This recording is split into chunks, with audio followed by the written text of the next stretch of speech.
That to be in this hangar, of course, a lot of us have memories. We had two big rallies here in 2011.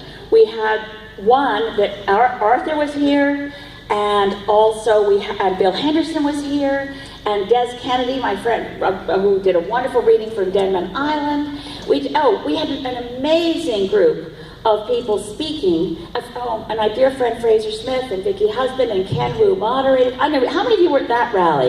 That was our first big rally at this hangar. And then we said, well, we need a good place where all the volunteers can come for the Victory Night party. And right away we thought of, well, the hangar's big enough, and if we can't fit everybody in, we won't break fire laws if we leave the doors open and everybody can get in. So this is a really nostalgic moment as well as a perfect place here among so many of you who were part of that campaign. Some of you I hadn't seen since then in terms of, canvassers, and I just saw one young canvasser. He was 13 when he canvassed with me last time. He's all grown up. Tim, I don't know where you are, but I thought, my gosh, I haven't seen you since. And I think we're going to have that feeling over and over again as we organize for this campaign. But I wanted to reflect on the last 4 years just a bit. And yes, it is true, I am Canada's hardest working MP. Maybe I'm the hardest working MP in the history of time. I'm not sure. I don't want to talk about it too much. Adam mentioned I should take a day off. I did figure out the other day that since early January, I've had 3 days off. So that's kind of not enough. But anyway, when more Green MPs join me, I promise you, I will take time off.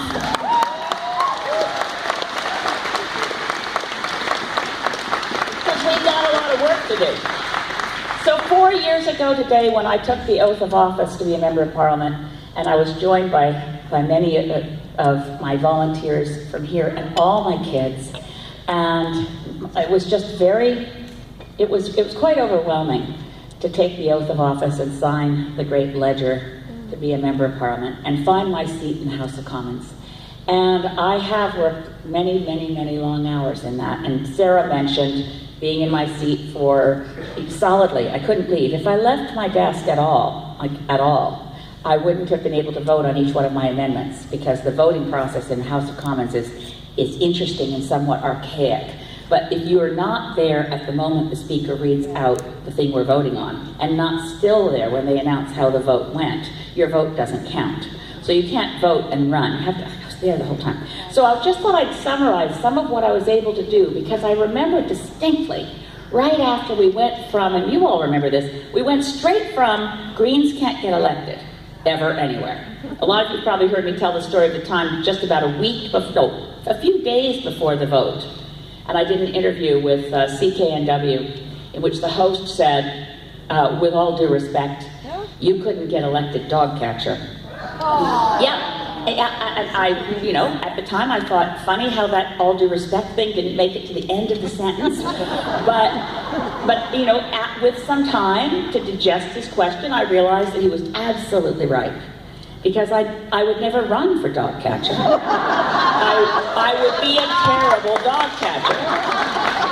I would not be able to surrender any breed of mutt or Heinz 57 rescue dog. There's no way I'd leave them anywhere where they were at risk of being euthanized. I would be hoarding dogs. I would be condemned as a dog catcher immediately. It would break all the health laws. I mean, it's not thinkable.